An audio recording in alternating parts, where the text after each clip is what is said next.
আসসালামু আলাইকুম। আজকে আমাদের হজের দিন। তবে যারা ধনী মানুষ তাদের জন্য হজ নাই। এখন ধনী কারা কেমনে বুঝবেন?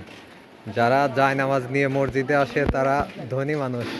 তারা হয়তো মনে করে যে আমরা জায়নামাজ নিয়ে গেলে গরিব মানুষের সমান সওয়াব পাবো, কিন্তু এটা কখনো সম্ভব না।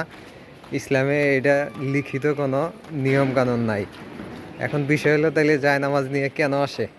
হয়তো মসজিদের কার্পেট অপবিত্র মনে করে, এই জন্যে হইতে পারে। অথবা কারো অ্যালার্জি থাকতে পারে, এরকম সমস্যা থাকতে পারে।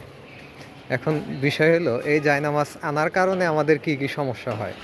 জায়নামাজের পাশে যে দাঁড়ায় তার হচ্ছে এক হাত হচ্ছে জায়নামাজের উপরে থাকে, আর এক হাত থাকে হচ্ছে নিচে।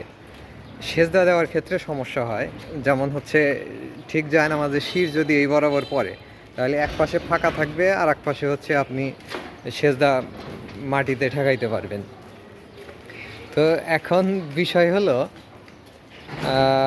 মাইন্ড করবেন না, আপনারা শুক্রবারের নামাজেই কেন জায়নামাজ নিয়ে আসেন, ওক্তের নামাজে কেন নিয়ে আসেন না?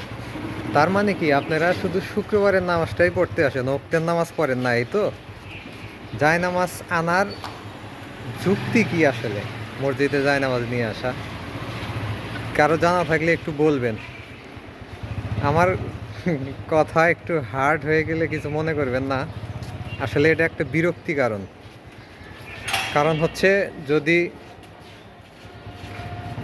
জায়নামাজ নিয়ে কেউ পিছনের কাতারে বসে, সেক্ষেত্রে তার জায়নামাজে পাড়া দিয়ে যে কেউ সামনের দিকে চলে যাবে, এটা সে পছন্দ করে না, এটা তার ভালো লাগে না, এবং অনেক সময় কথাও বলে।